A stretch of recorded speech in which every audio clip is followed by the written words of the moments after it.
Okay, this is your second question. So each question is different in this share exchange ratio problems, girls.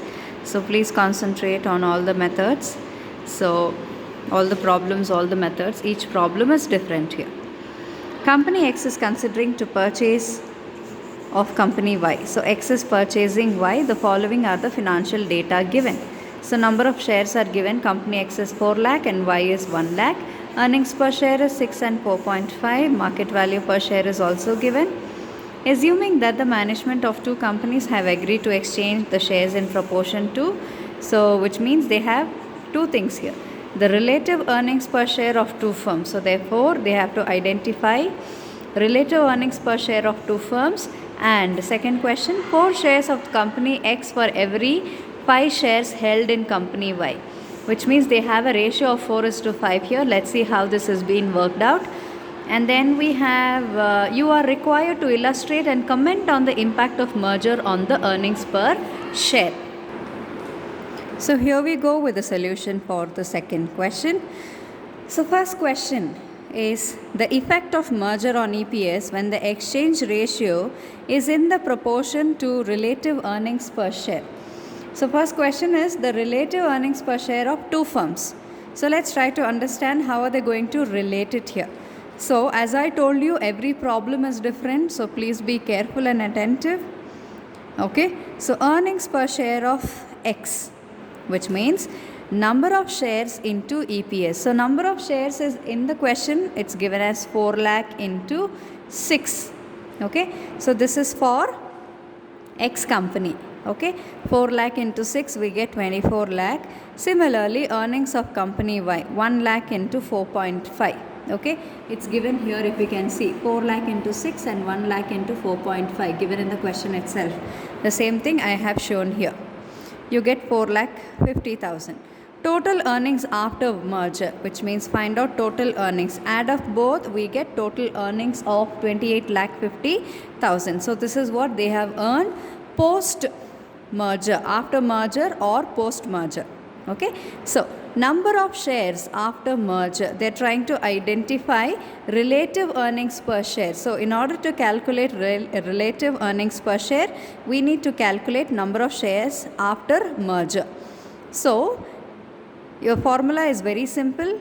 4 lakh will be X company's number of shares plus within bracket 1 lakh will be Y companies into 4.5 divided by 6.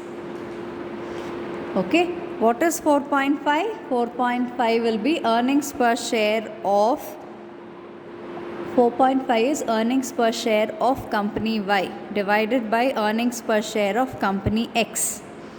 4 lakh plus 1 lakh into 4.5 divided by 6, you get, if you calculate, you get 4 lakh 75,000. Then EPS after merger, after identifying this, we have to calculate EPS, earnings per share after merger. After merger will be total earnings after merger divided by number of shares. If you divide both, we will get EPS after merger will be 6. Hence, there is no EPS for shareholder of company X. So therefore, if you see company X, if you see in the question, company X EPS before merger is also 6, what is given here, and after merger is also 6. So there is no difference. So there is no difference in the EPS before merger and after merger. Okay. So earnings per share of shareholders of companies after merger. Okay. So let's try to look at the shareholders part here. Shareholders part. 6 into 4.5 divided by 6. So what is this?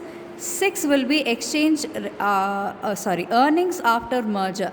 So post merger, in the previous step we calculated it as 6 into 4.5 will be company's Y EPS divided by 6 company X old EPS. If you calculate, you get 4.5. This is EPS of shareholder of company Y after merger. 6 into 4.5 divided by 6. Okay, and the second major question, effect of merger on EPS when exchange ratio is 4:5. So how 4:5? 4 shares of company X for every 5 shares held in company Y. So therefore 4:5. That's what is mentioned here.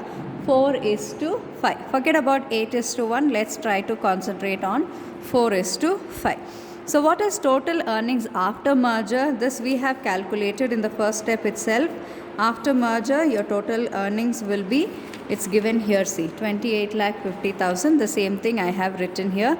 Total earnings after merger is 28,50,000. Number of shares after merger is, after merger, if you see number of shares, it is 4 lakh plus 1 lakh into 4 divided by 5. Okay, 4:5. The ratio is 4:5, so 4 divided by 5. Now what is this 4 lakh? From where did I get 4 lakh? 4 lakh will be number of shares. Got it? 4 lakh will be number of shares. If you can see here, 4 lakhs will be number of shares. I have taken this plus 1 lakh into 4 divided by 5, we get 4,80,000. So this is number of shares after merger. Let's try to identify earnings per share after merger. 28,50,000 divided by 4,80,000, we get the answer, which is EPS after merger. Okay, before merger is given in the question, they asked you to calculate after merger. Next, impact of EPS of company X shareholders. EPS before merger is 6. EPS after merger, we just got it as 5.937. Find out the difference. 0.063 is the difference. It's a dilution EPS. Okay, so therefore impact of EPS on Y shareholder, this is X and this is Y. For Y shareholder, we don't have value, so therefore we are going to calculate 4.5 into 5 divided by 4. 5 is company Y divided by company X. Okay, number of shares. This is a 4:5 ratio. Because it's Y, I have taken 5 on the numerator. We get 5.625. So therefore, substitute 5.625 and 5.937. Here we have a positive value. If you see here, it's a 6 minus 5.937, it is dilution, which means reduction. Here if you see, it is increasing. Okay, here the values are reducing, here company Y is increasing. So there is increase in EPS in case of Y. So this is second question.